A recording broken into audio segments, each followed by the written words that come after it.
Sniper set. Spotter set. Eyes on target. Let me switch on my thermal. Beep boop beep. Alright. I've got eyes on target.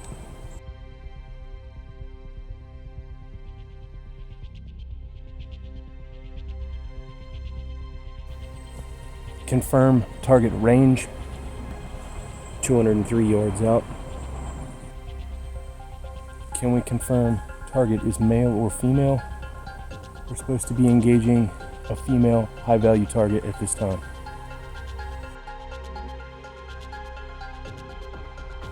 He's taking a leak.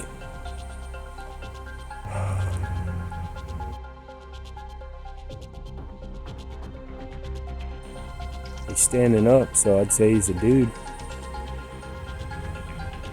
It's 2024, man. Get with the program. Women can do that too. They have the technology. And they're smart. They learn quickly. Haven't you seen Jurassic Park? Let me see how much zoom I can get in.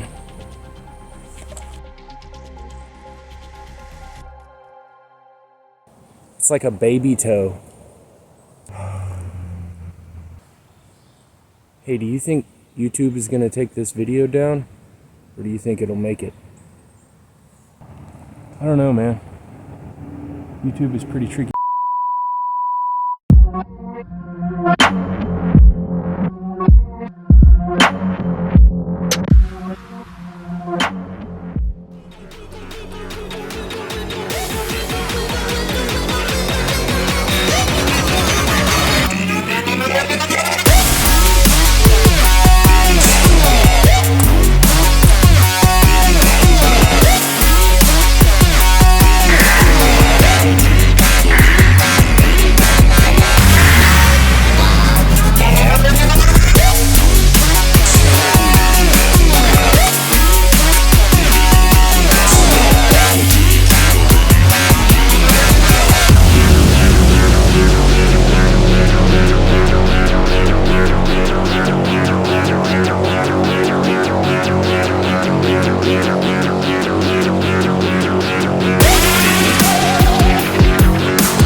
Guys, don't forget, if you like this kind of content and you want to see more of it, don't forget to like, subscribe, share the videos with your homies if you really like what it pertains to and the knowledge transfer thereof.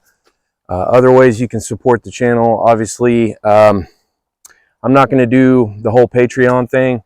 I myself don't even dabble in Patreon, so I don't really expect y'all to cross platforms just to help me out.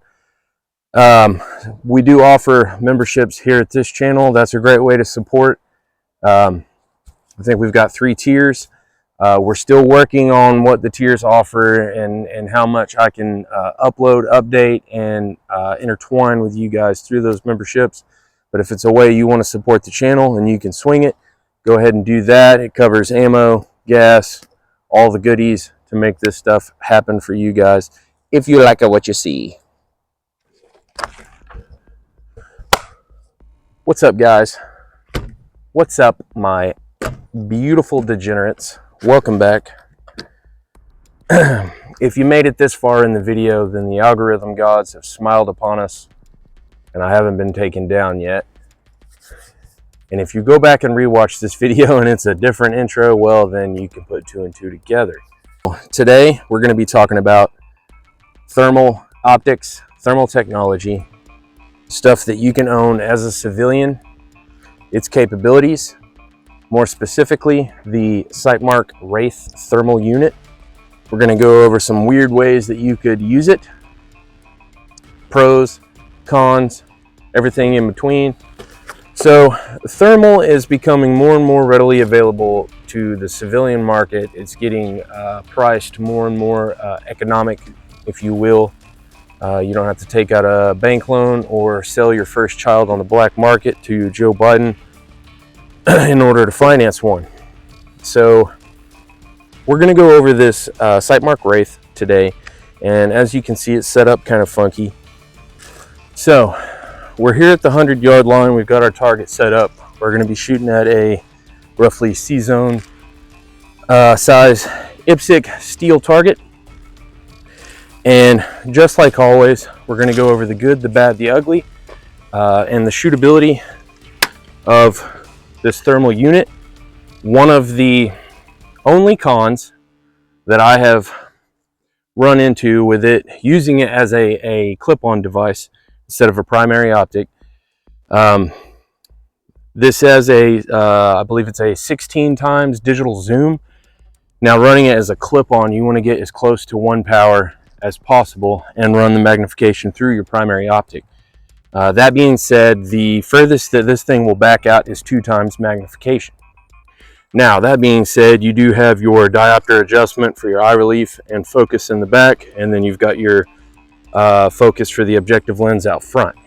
So utilizing these two, you can get a relatively sharp image through your primary optic. But if you're running a magnified optic, just know that whatever its base magnification is going to be running through a 2 times magnification on this bad boy, and so it's going to stack.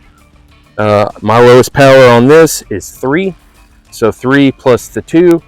Not real sure if it multiplies or if it just stacks, but you are going to be zoomed in a little bit more than a true 1 power, no magnification thermal unit. So let's go and take some shots and see how it does. So, all right, everybody's filming. Let's see what we can do.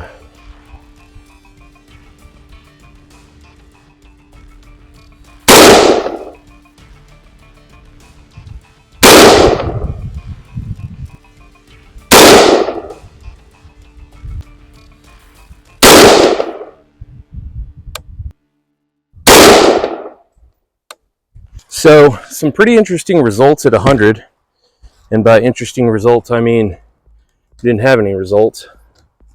I had to get my zero back on point with my primary optic, my scope.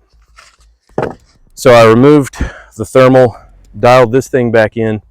Like I had mentioned, I pulled my zero stop plug out, and when I did, I guess I turned the turrets enough to where it was off at 100. So I got that back on point. But then when we put the thermal back on and I was shooting, 0 impacts. And so I'd line everything up, and then I'd kind of get out of the glass and just watch the berm down range. And it looked like we had a pretty significant point of impact shift. So, which I'm not using the reticle inside this to aim. I'm using the reticle inside my zeroed primary optic. But that makes me think that potentially the image that this is displaying is not directly correlated with everything coming through. I don't know. It doesn't make any sense to me. I know some of you guys probably know what's going on, but like I said, I'm going to take you along for the ride, good, bad, ugly. So from here, we're going to shoot it at the 50. Close that gap a little bit and see if we can see the deviation at all on which way it's going. Now that we've closed the gap a little bit.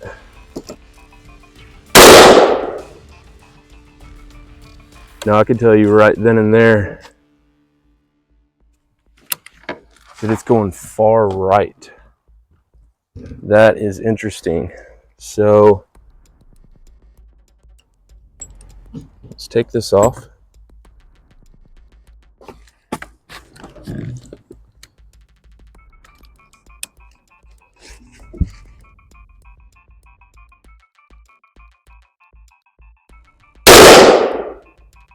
Freaking dead nuts.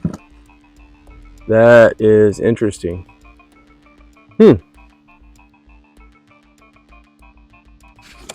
Okay. No, where are you going? Where are you going? Okay. Stick this bad boy back on.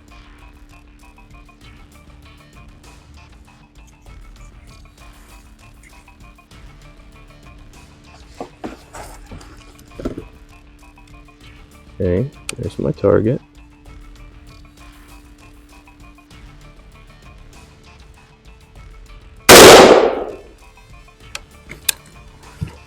Huge shift. Huh, that is very interesting. Well, this video might end up being a little shorter than I thought. So this was my shot after I had removed the thermal. I don't know if you could see it. That's the shot I made with just my scope at 50 yards. And I was holding, about right there. And when I put the thermal back on, I could see splash. What's weird is I'm not using the reticle in the thermal to aim. I'm using the reticle in my scope, like we said before. So I don't know. I'm gonna go ahead and post this video and let y'all see for yourselves. And quite honestly, I want to know what y'all's feedback is. The UTMXs that we used at one of my old jobs, there was occasionally a little bit of shift through the thermal, but it wasn't the primary optic being not zeroed. It was the imager in the thermal being shifted, which is weird. I don't know. Y'all let me know what you think down below, what the deal is with the point of impact shift. I'm definitely going to be researching it further. I tried to set this up as a clip-on device where you could aim passively through it. That way this didn't have to be your primary sighting system, but I got a feeling that may not work. I don't know. Y'all let me know. Y'all are smarter than I am. That being said, I probably am going to bring it back out and do some more testing with it down the road. I'm going to put it on my OT6 and dial it in that way. And then potentially this fall, I might have the opportunity to blow pig up with it. So yeah, very, very interesting results. Yeah, very weird, very weird.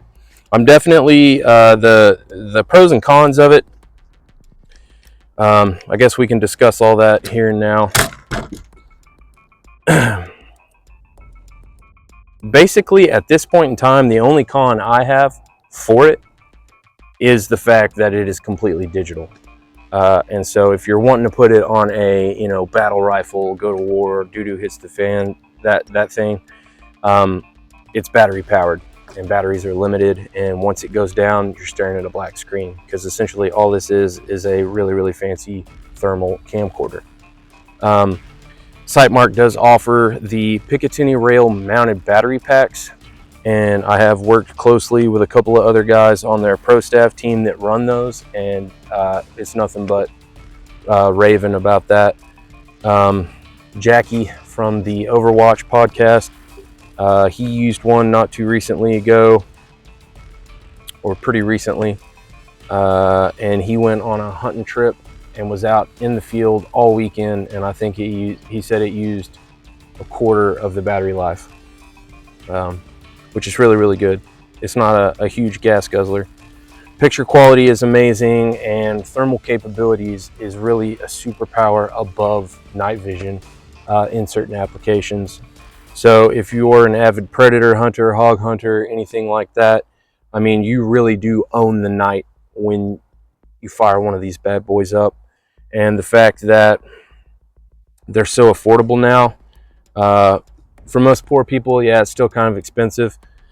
I think last time I checked on Sightmark's website, their MSRP was, I think around the 1600 mark, which really makes it the most affordable thermal optic that you can get nowadays.